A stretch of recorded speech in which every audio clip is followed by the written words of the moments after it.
Salut à tous, ici Seb, on se retrouve pour le rapport de partie, rapport ludique bimensuel. Donc là on est sur la deuxième partie du mois. Euh, Petit changement de décor parce que il est assez tôt. Là il est 6 heures au moment où je tourne. Et tout le monde dort en fait chez moi. Moi je suis assez matinal. Donc je me suis expatrié au garage pour être tranquille.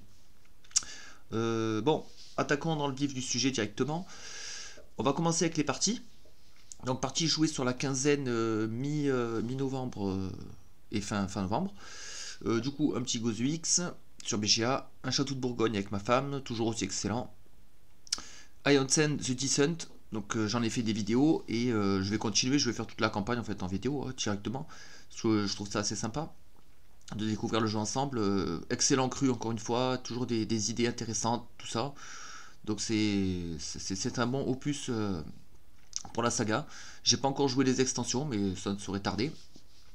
Beaucoup de mindbug puisque l'application est officiellement disponible, l'application Steam et même téléphone, Android, iOS, il me semble. Donc c'est super pour faire des parties, des combats et tout. Donc là pareil, je vous invite si vous avez envie de jouer, si vous voulez vous faire des parties contre moi et tout, il n'y a pas de souci. Moi j'adore mindbug, donc ce serait avec plaisir. On a essayé en famille Medieval Academy, un petit jeu assez sympa, jeu de draft et de espèce de petite course sur plateau, un peu, ouais, entre guillemets, c'est presque des majorités, quoi. On joue des cartes avec des valeurs qui vont nous faire avancer sur des pistes, et ensuite on compare l'ordre d'arrivée. Donc c'est assez sympa, bon, petit jeu tranquille, quoi. Pas mal de parties de Dead Cells aussi, on m'a prêté Dead Cells, là aussi il y a des vidéos de toute façon, et c'est assez intéressant. Euh, il y en a beaucoup qui le comparent à Slay the Spire, pas vraiment la même chose, même pas du tout. Oui, c'est des adaptations de jeux vidéo. Mais je crois que la comparaison est s'arrête parce que celui-là c'est un roguelite. D'ailleurs c'est marqué là, jeu de société roguelite. Donc roguelite, c'est-à-dire qu'on va mourir, c'est prévu dans le jeu, mais en mourant on va s'améliorer automatiquement. Enfin il va y avoir un système d'amélioration. Ici c'est les cellules et on va débloquer des cartes, des machins, des trucs pour revenir plus fort dans les runs et avancer de plus en plus loin au fur et à mesure.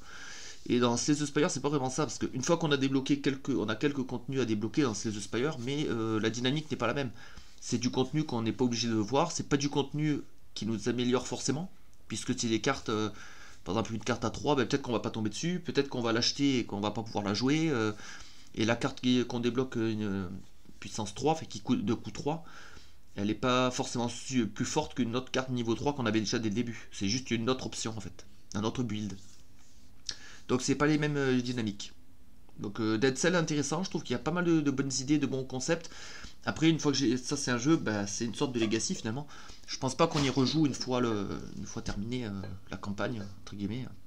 Donc là il me reste plus que le boss final à aller affronter et j'aurai fini le jeu. Et j'ai loué Concordia, donc ça c'est un classique. Hein. Franchement pour moi ça fait partie de ces jeux là de l'âge d'or, un peu comme aussi avec Château de Bourgogne. Concordia, Puerto Rico, qu'est-ce qu'il y avait aussi d'autres, Ressources de Galaxie. Il y avait une époque comme ça où il y avait des super jeux hyper intéressants. Les règles elles font 4 pages de Concordia, c'est un truc de fou. Il y a 4 pages juste pour expliquer les cartes actions qu'on a. Et franchement, c'est super intéressant. Hein. C'est un jeu de gestion de ressources. Pas conquête de territoire, mais il faut quand même s'étendre sur un territoire. Il y a plusieurs cartes selon le nombre de joueurs. C'est un jeu dans l'Antiquité, jeu de commerce, voilà, et de développement. Donc ça fait un peu peur comme ça. Hein, c'est mais hyper intéressant quoi. Au niveau des choix, tout ça, c'est top quoi. Donc vraiment un bon jeu. J'ai joué à deux, contre ma femme. J'ai gagné mais de pas grand chose. Donc ça aussi c'est un truc que je remarque, c'est que ces jeux-là, là, Concordia, Château de Bourgogne, tout ça, ils étaient vachement équilibrés dans le sens où il n'y a pas de gros écart de points. Hein. Même si j'ai plus d'expérience sur les jeux, donc je gagne sur Concordia, Château de Bourgogne, mais de pas grand-chose à chaque fois. Donc en fait toutes les stratégies se valent, il y a plusieurs moyens d'obtenir des points, etc. Donc c'est cool. Donc vraiment un très bon jeu. Et j'ai jamais joué en solo par contre. Pour avoir le solo, il faut l'extension. Il y a Concordia Venus aussi, une refonte. Et je sais pas ce que ça apporte. Voilà donc pour les parties, donc pas grand chose, mais beaucoup de Dead Cells, de Ionsen, c'est les nouveautés qui sont arrivées, quelques découvertes. On va voir un peu les nouvelles acquisitions, mais il n'y en a pas tant que ça. Alors là, j'ai mis les jeux de ma famille, je sais plus si j'en avais parlé avant. J'ai tout mis en fait dans la collection. On va dire que c'est la collection familiale, c'est plus ma collection. Qu'est-ce qu'on avait acheté? Duck and Cover pour jouer avec les petits. Une sorte de Skate Joe-like. Et j'ai reçu Ionsen, en fait c'est tout. Hein. Sur la période, j'ai rien acheté. Enfin, ou alors j'ai acheté, mais c'est des précommandes et machin. On va voir ça tout de suite. On va voir ça, hop, ici. Attente de réception. Attendez, je vais mettre par date. Donc là, je me suis fait influencer par des copains du Discord pour acheter ça là. Rome, Fate of an Empire. Donc ce serait une sorte de tableau building, deck building, machin building. Bon, moi, dès que j'entends ces mots-là, déjà, j'ai les yeux qui s'ouvrent en grand. Et je suis obligé d'aller jeter un œil, quoi. Donc ça a l'air super cool. Ils disent que ça s'inspire un peu de Mage Knight, de Res Arcana. Moi, c'est des titres qui me parlent. Jeu solo, une certaine complexité. 3,5 sur BGG pour ceux à qui ça parle. Donc ça commence à être intéressant, je trouve. C'est sur 5, de toute façon l'échelle, donc un gros jeu expert en général c'est 4. À partir de 4 ça commence à être expert. Là on est sur 3,5, donc c'est avancé quand même exigeant. Il n'y a pas plus d'images sur My Ludo, c'est dommage. En fait c'est un jeu de cartes et de... Ouais, je sais même pas c'est quoi le but solo. Est-ce que c'est des points? Est-ce que c'est des remplir de missions? Je sais pas. Je me suis fait influencer en 5 minutes. Juste sur le pitch et sur les mécaniques. Donc on verra, totale découverte. Et il est bien noté en tout cas. J'ai acheté ça là, pour jouer en famille, Fairy Ring, tout le monde dit que c'est bien et tout, donc ça a l'air cool. Donc pareil, bah ça sera pour Noël par contre. Ça c'est pour Noël, ça c'est pour Noël. Celui-là il est précommandé. Celui-là il est acheté, j'attends qu'il arrive. Celui-là c'est pour Noël pour mon fils. Ça c'est pour Noël, voilà. Donc beaucoup de jeux pour Noël quoi. Donc ici on avait déjà vu. En termes de revente, il n'y a pas eu grand chose. Qu'est-ce qui est sorti de la Ludo? Donc l'île interdite, parce qu'on n'y joue plus. J'ai fait une vidéo, mais je la publierai dans longtemps, parce que je sais pas si ça intéressera beaucoup de monde. C'est de Matt Leacock, donc l'auteur du récent Daybreak ou de Pandémie, hein, pour son plus grand succès. Ouais, c'est sympa, bah, c'est une sorte de pandémique, mais light. Mais on n'y joue plus forcément. Et Anami Koji, c'est un bon jeu, Anami Koji, j'avais bien aimé, un jeu de majorité avec des cartes, mais assez minimaliste, donc j'aime bien, mais bah, j'ai personne pour y jouer. Puis il est sur BGA au pire si vraiment je veux y jouer. Mais les jeux 1 contre 1, moi c'est un style que j'adore, que j'affectionne, mais j'ai du mal à trouver des adversaires. Donc compliqué, donc bon. Et puis j'ai du choix, si je veux jouer à des jeux 1 contre 1, j'ai vraiment beaucoup de choix. Si je veux du plus costaud, ben, je vais sortir même Château de Bourgogne, hein. Moi j'y joue 1 contre 1, c'est trop bien. La partie est rapide, en 1 heure c'est bouclé. Et pour des plus petits jeux, ben, j'ai des Mindbug, j'ai d'autres choses en fait pour jouer dans ce format-là. Voilà, donc là on a vu tout ça. On va faire un petit tour du côté de la hotness BGG. Mais par contre j'ai remarqué un truc, c'est que... Enfin c'est pas nouveau. Hein. En fait la hotness BGG c'est beaucoup des gros jeux euros ou des gros Kickstarter qui sont mis en avant. Alors que moi si je regarde les tendances MyLudo, ici on a des jeux de moindre envergure. Mais c'est pas plus mal quoi, c'est pas, je dis pas ça en mal. C'est juste qu'on a d'autres... on a d'autres titres quoi. Donc ça serait intéressant aussi de venir un peu voir ici. Parce que ouais là c'est quand même c'est un peu toujours les mêmes choses quoi. Là ici on a Arx, on a celui-là nouveau là, Joyride, Survival of the Fastest. C'est une sorte, j'ai l'impression de un peu de Mad Max. On dirait Destruction Derby. C'est un vieux jeu sur PlayStation là où il fallait des combats de voitures en fait. J'ai l'impression que c'est ça. Hein. Je sais pas, je me suis pas plus renseigné. En tout cas l'ADA est classe. Ça fait penser un peu à Radland. Avec les couleurs fluo comme ça, flashy. Ouais, c'est assez classe. Hein. Est-ce que c'est une course ou est-ce que c'est... À mon avis, c'est... Ouais, je pense que c'est un truc de... Un peu d'affrontement de bagnole. Ah oui, bah oui, il y a un missile et tout là. Ouais, d'accord. Ouais, c'est une sorte... Bah, j'allais dire Mario Kart aussi. Ouais, avec des bonus. Ah oui, d'accord, on lâche la flaque d'huile. Ah ouais, d'accord. Ça peut être sympa, hein. Franchement, ça peut être cool. Donc, ouais, à surveiller. Et je sais pas s'il y a du solo... Ah, ça prend son sens en multi, un truc comme ça. Et ouais, 2-4. Ouais, c'est logique. Qu'est-ce qu'on a? On a Sechi, on l'avait déjà vu. Sivolution, le nouveau Feld. D'ailleurs, Feld, moi, il y a plein de jeux que j'aimerais bien tester de lui. Hein. J'ai regardé des émissions, notamment Boris de la rue des Jeux. Rue du Jeu, je sais plus, pardon. Il parlait de l'année du dragon, il parlait... oui, j'ai même aussi écouté sur Proxy Jeux, c'est un podcast, l'émission sur Château de Bourgogne justement, et il parlait d'autres jeux de Feld, il y avait l'Oracle de Delphes aussi, putain, ça avait l'air super, avec leur description ça m'a donné envie. Donc à voir si je les trouve en location ou quoi. Qu'est-ce qu'on a? Ben là, ouais, c'est les habituels, Unconscious Mind, Harmonic, Love, ouais, il n'y a pas beaucoup de nouveautés. Star Trek Captain Cher, ça je suis allé voir, il me semble que c'est les mêmes auteurs que Imperium classique, Imperium Légende, Nigel Buckle, David Turzi. Donc déjà, il y aura un mode solo, ouais, 1 et 2. Je crois que c'est le remake de, de Imperium, justement. En version Star Trek. Moi, j'avais revendu les Imperium classiques et légende. J'avais pas kiffé plus que ça. En solo, j'avais trouvé ça lourd à gérer. Beaucoup de manip avec l'automa qui est... comment dire, il est assez rigoureux, il y avait un tableau à suivre, s'il joue telle carte et qu'il y a tel symbole et que c'est telle faction, il faut faire ci, sinon il faut faire ça, il fallait lancer le dé, j'avais pas aimé. Dommage parce que le thème civilisation c'était pas mal, la symétrie, tout ça. Puis je trouve que c'est quand même un deck building, il n'y avait pas assez de cartes de marché. En fait, il y avait toujours les mêmes, on les retrouvait en boucle, si on enchaîne les parties, ouais, c'est pas assez de renouvellement, je trouve. Les factions asymétriques, ça c'est cool, mais le marché était toujours identique. Little, et puis c'est dommage parce que moi je voulais combiner Imperium antique et classique, enfin les deux premières boîtes. Je me suis dit que ça j'aurais un gros marché, mais non, parce qu'en fait c'est une condition de fin de partie de vider le marché. Donc on peut même pas mélanger ces cartes là et avoir une plus grosse variabilité là-dessus. C'est dommage, je trouve. Little Alchemist, j'ai regardé, je comprends pas ce que ça fait là. Un petit jeu familial, c'est étonnant en fait sur BGG de trouver ça. J'ai pas compris, c'est pas un auteur connu. C'est un jeu de CGE, donc j'aime bien cet éditeur, Cedric Games Edition. C'est ceux qui font Narak notamment. Et j'ai pas compris ce qu'il fait là, un petit jeu famille. Je sais pas. Ouais, je comprends pas. Sur BGG, c'est étonnant de voir ça. Sky Team, que j'ai toujours pas joué. Battalion, par contre, lui, il est classe. Ah, je trouve ça. Attendez, j'ai ouvert la page. Paolo Mori, Francesco Cirotti, je connais pas. Euh, Ah, c'est Roland McDonald qui est aux illustrations. C'est pas celui qui fait qui travaille avec Shem Phillips, tout ça? Ah, j'adore la DA. Je trouve ça c'est épuré. Ah, je trouve ça magnifique. Là, avec les couleurs, là, c'est. J'adore. Donc, c'est une espèce de jeu de conquête, j'imagine, War of the Ancients. Jeu de conquête, période antique.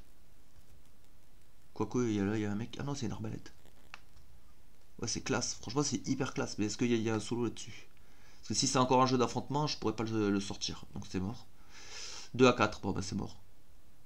Ah, c'est un jeu d'affrontement. Bon, moi, c'est fichu. Dommage. Bon, à voir.